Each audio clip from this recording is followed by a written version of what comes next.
IBC 24 पर गुनाह और मैं हूं आपके साथ सृष्टि पांडे।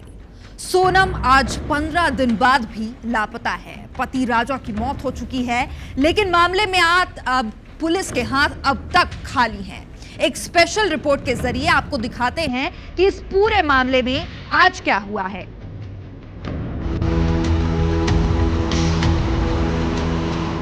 सोनम को लापता हुए अब 15 दिन हो चुके हैं। सोचिए, जो लड़की अपने पति के साथ हनीमून मनाने गई थी और 2 दिन में वापस आने वाली थी, अब पति की मौत देखने के बाद 15 दिन किसी के संपर्क के बिना रहने के बाद इस हालत में होगी। उस पर क्या बीत रही होगी, ये सब सोचकर ही दिल दहल उठता है। सोनम का परिवार उसका इंतजार कर रहा है, सबकी आंखें नम है। दिल में दहशत है कि कोई बुरी खबर न मिल जाए। तो इंदौर में मृतक राजा रघुवंशी के घर पर लापता सोनम के लिए पोस्टर लगाया गया है।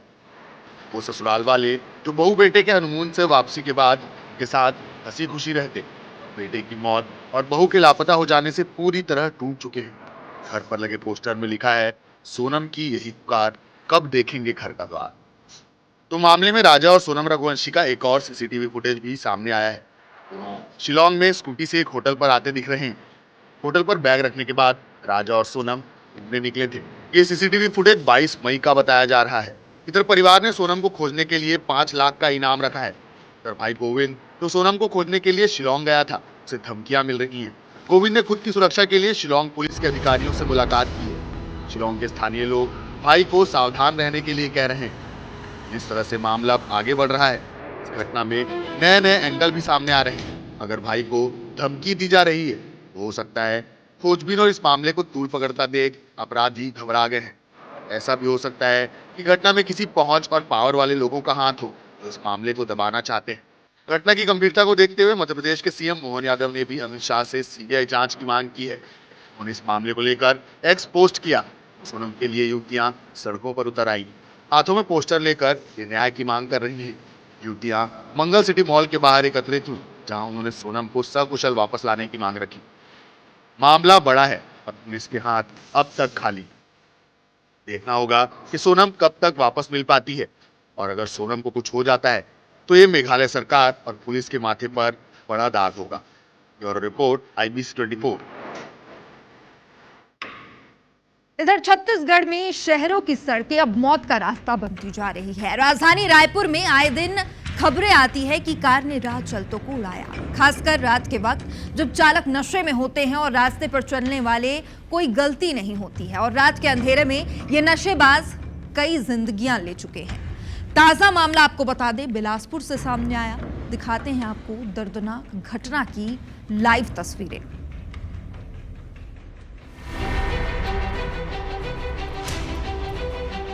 बिलासपुर में ड्रंक एंड ड्राइव का गंभीर मामला सामने आया है। नशे में धुत कार सवार ने 4 लोगों को रौंद दिया। हादसे में मौके पर ही एक युवक की मौत हो गई तो 3 लोग गंभीर रूप से घायल हो गए हैं। इन तीनों का इलाज अस्पताल में जारी है। मामला तोरवा थाना क्षेत्र का है, जहां मोहम्मद लाल खदान मुख्य मार्ग में 4 लोग सड़क के किनारे पैदल चल रहे थे। इसी बीच अचानक एक तेज रफ्तार कार चारों को रौंदते हुए निकल गई। आप वीडियो में देख सकते हैं कि कार की स्पीड कितनी तेज है और किस तरह नशे में धुत कार चालक इन चारों को रौंदते हुए आगे निकल गया। कार चालक का नाम प्रणय जुनेजा है, जो कि गाड़ी ड्राइव करते वक्त शराब के नशे में था। वो ड्रंक एंड ड्राइव कर रहा था। शराब के नशे में धुत प्रणय का कार पर नियंत्रण नहीं था और लापरवाही पूर्वक कार चलाते हुए उसने सड़क में पैदल चल रहे 4 लोगों को रौंद दिया। कार की रफ्तार इतनी तेज थी कि मौके पर ही युवक सनत टंडन की मौत हो गई और 3 लोग गंभीर रूप से घायल हो गए। वो तो स्थानीय लोगों का भला हो, जिनकी मदद से घायलों को तत्काल अस्पताल में भर्ती कराया गया। घटना के बाद लापरवाह कार चालक को पुलिस ने मौके से गिरफ्तार कर लिया। कार में बियर और शराब की बोतल भी मिली है। ऐसा बताया जा रहा है कि घटना के वक्त आरोपी के साथ कार में एक महिला भी थी, जो मौके से फरार हो गई है। एक स्विफ्ट वहाँ चालक ने तेजी लापरवाही पूर्वक गाड़ी चलाकर वहाँ चल रहे पैदल लोगों को ठोकर मारी थी, जिसमें 2 लोग घायल हुए हैं। वाहन चालक के विरुद्ध गैर इरादतन हत्या का अपराध दर्ज कर 185 MB की कार्रवाई की जा रही है। फिलहाल फरार महिला की तलाश की जा रही है। वहीं आरोपी कार सवार के खिलाफ गैर इरादतन हत्या का केस दर्ज कर पुलिस ने कार्रवाई शुरू कर दी है। जितेंद्र थवायत, IBC 24, बिलासपुर। अप्रैल के महीने में छत्तीसगढ़ के लोरमी में एक 7 साल की बच्ची अचानक गायब हो गई थी। बच्ची अपनी मां के साथ सो रही थी और फिर वहीं से वो बच्ची लापता हो गई थी। लंबे वक्त तक चले खोजबीन के बाद भी बच्ची का कोई सुराग नहीं मिला। लेकिन अब इस मामले में एक सनसनीखेज मोड़ आ गया है। लापता बच्ची की मौत की पुष्टि हो गई है। देखिए इस सनसनीखेज मामले पर आधारित हमारी एक खास रिपोर्ट।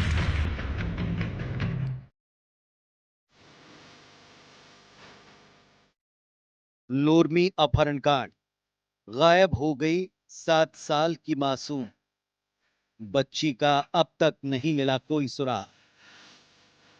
लापता बच्ची की मौत की पुष्टि, गांव के नरकंकाल से मैच हुआ DNA। पुलिस की बड़ी नाकामी आई सामने। लोरमी में 7 वर्षीय बच्ची के अपहरणकांड मामले में एक बड़ा अपडेट आया। 12 अप्रैल को लोरमी के कोसाबाड़ी गांव में 7 वर्षीय बच्ची माहेश्वरी गोस्वामी उर्फ लाली के अपहरणकांड मामले में गांव में मिले नरकंकाल का DNA पुलिस को प्राप्त हो चुका है। बच्ची का DNA मिलान करने पर इसकी पुष्टि हो गई कि यह नरकंकाल उसी बच्ची का था। घटना 12 अप्रैल, जब रात लगभग 2 बजे लाली का अपहरण किया गया। ये तब हुआ जब लाली अपनी मां और छोटे भाई के साथ घर के आंगन में खाट पर सो रही थी। लाली का कहीं पता न चलने पर दूसरे दिन बच्ची की मां ने लोरमी थाने पहुंचकर अपहरण का केस दर्ज कराया। इसके बाद पुलिस लगातार 7 अलग अलग टीमें गठित कर लाली की पतासाजी में जुटी रही। इसी बीच कांग्रेस ने 20 अप्रैल को एक बड़ा आंदोलन किया, जिसमें बेटी बचाओ न्याय यात्रा निकालते हुए बच्ची के गांव कोसाबाड़ी से लेकर लोरमी तक 10 किलोमीटर की पदयात्रा की। बाद में प्रदर्शनकारियों ने लोरमी थाने को घेरा। इस पदयात्रा में PCC चीफ दीपक बैज भी शामिल हुए। हमारे कांग्रेस पार्टी इसके बाद 9 मई को बच्ची के घर से चंद कदमों की दूरी पर शमशान घाट के नजदीक एक खेत से गांव वालों ने एक नरकंकाल पाया।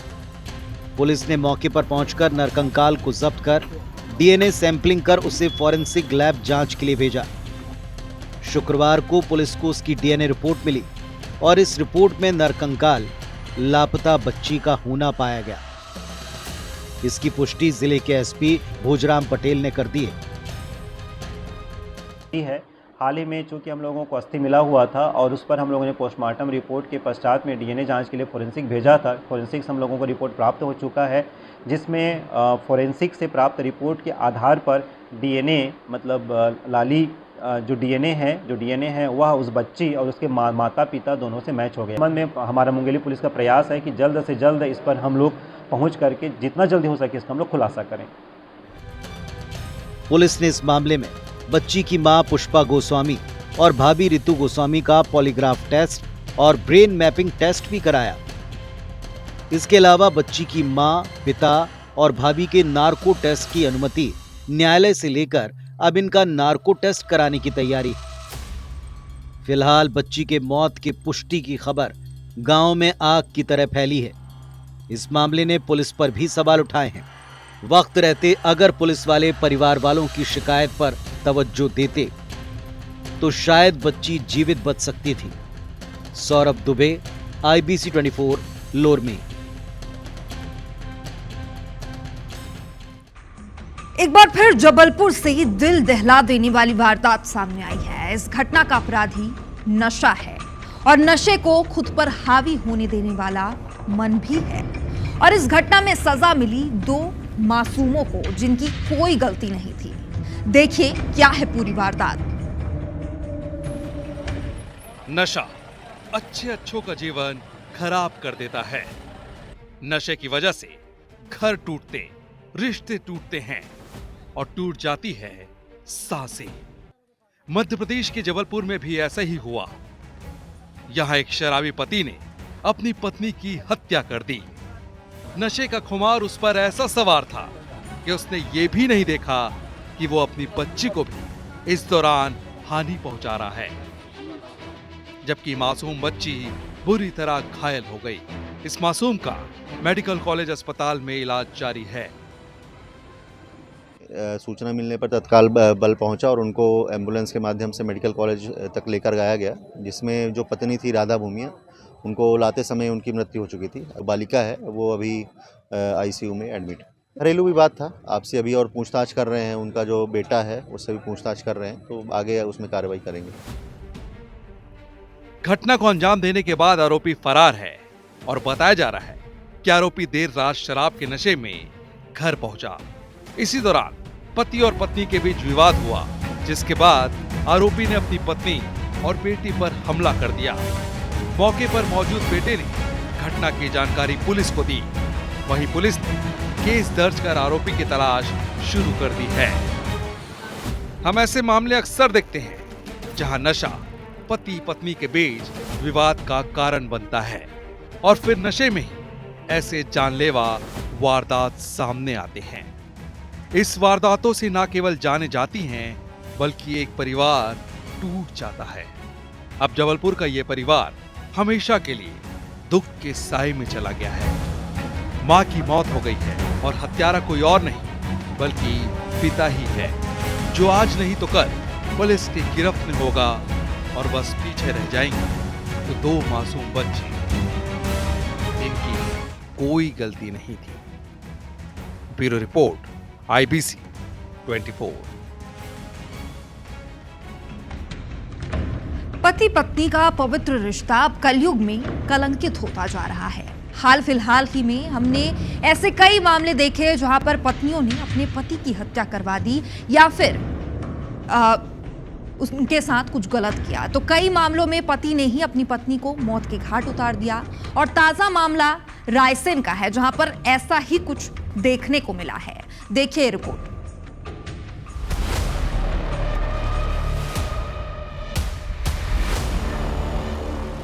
रायसेन जिले के बेगमगंज में मानवीय रिश्तों की पवित्रता को उस वक्त शर्मसार कर दिया गया जब एक पत्नी अपने ही पति को जहर देकर मौत के मुंह में ढकेलने को आतुर हो गई। पत्नी ने अपने ही पति को जान से मारने की कोशिश की, लेकिन उसकी कोशिश नाकाम हो गई। समय पर इलाज मिलने से युवक की जान बच गई, लेकिन अब दोनों के बीच का रिश्ता वैसा कभी नहीं रहेगा। घटना बेगमगंज के पास भुरेरू गांव की है। यहाँ रघुराज राजपूत अपनी पत्नी सोनाली को अपने साढ़ू भाई के यहाँ छोड़ने आया था और यहीं उसे खाने में मिलाकर जहर खिला दिया गया। बेगमगंज लौटते वक्त रास्ते में उसकी तबीयत बिगड़ने लगी, उल्टियां हुई और सड़क पर पड़ा, जिसके बाद राहगीरों ने उसे अस्पताल पहुंचाया। यहाँ प्राथमिक इलाज के बाद सागर रेफर किया गया और राहगीरों की तत्परता से रघुराज की जान बच पाई। इस दिन 14 तारीख को मैं देहात छोड़ने जा रहा था, तो सर वहाँ हमने पहले पानी दिया सर, फिर दिया चाय और बिस्किट। फिर मैं थोड़ी देर वहाँ पर रुका सर, उनके आंगन में मेरे को उल्टी हुई।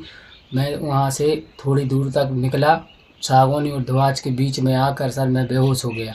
मेरे को लोग बाग हॉस्पिटल लेके गए, फिर वहाँ से मेरे को सागर रेफ़र कर दिया।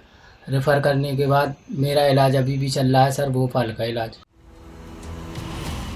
बेगमगंज पुलिस के अनुसार रघुराज की पत्नी सोनाली हर महीने अपने बहन के घर जाने की जिद करती थी, जिससे लेकर झगड़ा होता था। रघुराज और सोनाली की शादी 27 जून 2020 को जबलपुर में हुई थी। इनकी 2 बेटियां भी हैं, तो इन्हीं झगड़ों की वजह से जहर खिलाने का ये फैसला पत्नी ने लिया, ऐसी आशंका जताई जा रही है। प्राथमिक इलाज किया गया और फिर उसको उपचार के लिए सागर भेज दिया गया। हम लोगों ने उसमें जांच बाद जो है जहर खिलाने का अपराध कायम किया गया और जांच में लिया गया। फिलहाल पुलिस ने मामला दर्ज कर लिया है और अब आगे की जांच की जा रही है। जहर देने की बात में कितनी सच्चाई है, ये जांच के बाद पता चलेगा। हालांकि मामले के बाद से ही पत्नी अपने मायके जबलपुर में है। Bureau report, IBC 24। इधर दुर्ग में अब जेल में पदस्थ अधिकारी और प्रहरियों पर तगड़ी जांच की तलवार लटक रही है। क्या किया इन्होंने और क्यों कैदियों की देखरेख करने वाले ही जांच के घेरे में आ गए हैं, इस रिपोर्ट में देखिए।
जाएगी। थाना पद्मनाभपुर में प्रार्थी के द्वारा एक शिकायत की गई थी कि उसका एक कोई दोस्त है जो जेल में बंद है और उसे वहाँ पर अच्छे से रहने के लिए उसके एवज में पैसों की मांग की जा रही थी। प्रार्थी की उक्त रिपोर्ट पर पद्मनाभपुर थाने में FIR दर्ज की गई थी और मोबाइल नंबर की जांच होने के पश्चात जो पैसे ट्रांजैक्शन होने पाया गया था, उसके आधार पर पूर्व में कुल 5 आरोपियों की गिरफ्तारी की गई। देखना हो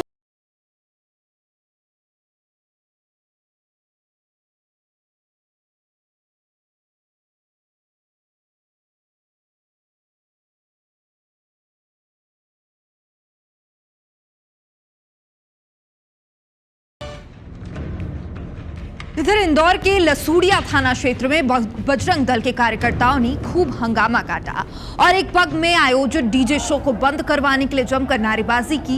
यह घटनाक्रम स्काई कॉर्पोरेट पार्क स्थित MARQ पब में हुआ, जहां DJ MA फैजान का लाइव शो रखा गया था। इस कार्यक्रम को लेकर बजरंग दल ने विरोध जताया और कार्यक्रम को बंद करवाने की अपील की है।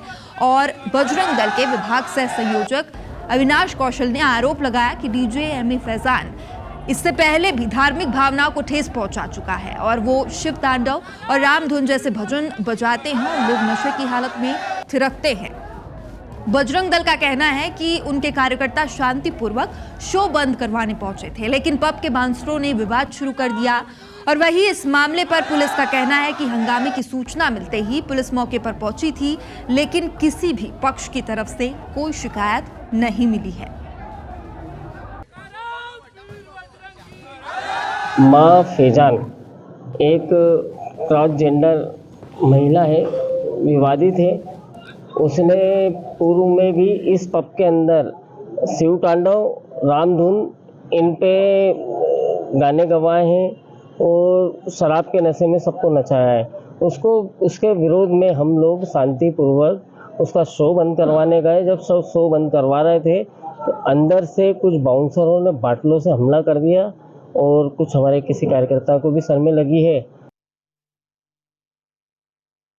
इस पर एक सूचना मिली थी जिस पर थाने का बल भेजा था और इसमें शांत कराया गया था और इसमें फिलहाल अभी तक ऐसी कोई थाने पर रिपोर्ट नहीं आई है। रिपोर्ट अगर कोई आती है तो उस पर वैधानिक कार्रवाई की जाएगी। खबर पन्ना से है, जहां पर पुलिस के हाथ बड़ी सफलता लगी है। पुलिस ने अगवा बुजुर्ग को डकैतों के चंगुल से रिहा करा लिया है। घटना के बाद से इलाके में सनसनी फैल गई थी कि डकैतों ने 5 दिन पहले जिले के सीमावर्ती क्षेत्र से बुजुर्ग को अगवा कर लिया था। जानकारी मिलने के बाद पुलिस एक्टिव हुई, डकैतों की तलाश में छापेमारी की गई और पुलिस अभी अपहृत बुजुर्ग की तलाश कर ही रही थी कि इसी दौरान डकैतों ने उसे छोड़ दिया। 3 घंटा बैठ रहे हैं एक जगह, मान लिया दो पारी रहे हैं, एक बैठ रहो तो वहाँ लाग है बैठे बैठे तो एकदम थोड़ी मुड़ कर देखो कि ये तो परे है भैया का करे थे तो वह कमालिया नींद सतावती सोवा ऐसे टेक गहवे आँखी जहाँ की नीची देखी है तो मैं पोले पाँव धरते हुआ से लम्बी काटी। तो इसकी पुष्टि की जा रही है कि कहानी की सत्यता क्या है। मुकदमा भी इस संबंध में कायम किया गया है और बाकी जैसा कि ब्रिजपुर धर्मपुर क्षेत्र लगता है वहाँ पर, तो SDOP के माध्यम से और थानों के माध्यम से लोगों को जागरूक भी किया जा रहा है और जंगलों में जो है पुलिस गश्त भी कर रही है। रुक करेंगे कोरबा का, जहां पर सिविल लाइन रामपुर थाना क्षेत्र में प्रेम प्रसंग मामले में युवक ने नाबालिग से मारपीट करते हुए उस पर चाकू से हमला किया है। युवक के हमले से वो गंभीर रूप से घायल हो गई है और पीड़िता को मेडिकल कॉलेज अस्पताल में भर्ती कराया गया, जहां उसका इलाज जारी है। मामले में पीड़िता ने बताया कि वो अपने परिवार के साथ रहती थी। इस दौरान उसकी पहचान बस्ती में ही रहने वाले राहुल सारथी से हुई। राहुल पीड़िता के घर भी आ जाता था और घर आने से मना करने पर राहुल पीड़िता से मारपीट करता था। मारपीट से परेशान होकर पीड़िता ने राहुल से ब्रेकअप किया। बावजूद इसके राहुल उसका पीछा करता रहा और आरोपी से परेशान होकर पीड़िता और उसकी मां ने घर भी बदल लिया। लेकिन इसके बाद आरोपी पीड़िता के नए घर जाकर वहां भी मारपीट करता था और उसके परिजनों को जान से मारने की धमकी देता था। आरोपी राहुल से तंग आकर मां और बेटी आरोपी के घर पहुंचे, जहां उसने पीड़िता पर चाकू से हमला कर दिया और फिलहाल पुलिस इस पूरे केस की जांच में जुट गई है और केस दर्ज भी कर लिया गया है। तो मेरा बॉयफ्रेंड राहुल सारथी, तो उसके घर गए थे हम लोग कि मेरी मम्मी समझाने गई थी कि मेरी बेटी से दूर है, तो वो मेरी मम्मी को चाकू लगा रहा था, चाकू मार रहा था जबरदस्ती आके। तो फिर मैं बीच में आई तो मेरे को लगा मुझे। वो पागल हो जाता था उसकी मम्मी के नाम पे और उसके घर वालों के नाम पे पागल हो जाता था और फिर मैं मारता था। उससे पहले भी यहाँ पे मारा है जहाँ पे मेरे को टाँका लगा है और अभी भी फिर से टाँका लगा उसी की वजह से। MP नगर से शिकायत आई थी, मारपीट की शिकायत आई है, जिसमें हाथ मुक्के से मारने का शिकायत लिखित शिकायत पर से अपराध पंजीबद्ध किया गया है। उसमें अपराध पंजीबद्ध किया गया है, MLC कराई गई है। और इसी के साथ गुनाह में फिलहाल इतना ही, लेकिन कल फिर आएंगे क्राइम की कुछ और स्टोरीज के साथ। बने रहिए IBC 24 पर। नमस्कार।